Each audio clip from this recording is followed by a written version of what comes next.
નર્મદા જિલ્લાના ડેડિયાપાડા તાલુકાના મંડાળા ગ્રુપ ગ્રામ પંચાયતમાં પ્રધાનમંત્રી આવાસ યોજના અને બોર મોટરના કામોમાં ભારે ગેરરીતિ અને ભ્રષ્ટાચાર થયાની આશંકા વ્યક્ત કરવામાં આવી છે.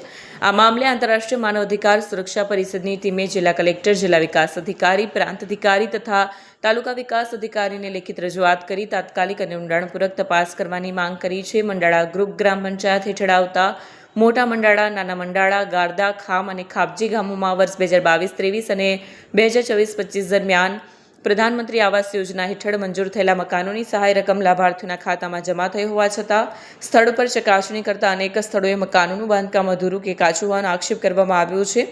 કેટલાક કિસ્સાઓમાં મકાન બાંધકામ શરૂ જ ન થયું હોવાનો દાવો પણ કરાયો છે. આંતરરાષ્ટ્રીય માનવ અધિકાર સુરક્ષા પરિષદના પ્રતિનિધિઓએ સમગ્ર મામલે વિજિલન્સ તપાસ હાથ ધરવાની અને દોષિતો સામે કાયદેસર કાર્યવાહી કરવાની માંગ કરી છે. જો યોગ્ય કામગીરી ન થાય તો ઉચ્ચ કક્ષાએ રજૂઆત કરવાની ચીમકી આપવામાં આવી છે. હવે જોવાનું રહ્યું કે જવાબદાર અધિકારીઓ આક્ષેપોની નિષ્પક્ષ તપાસ કરે છે કે નહીં. વિડીયો જર્નાલિસ્ટ સજન વસાવા સાથે સત્યા ટીવી ન્યૂઝ, ડેડિયાપાડા.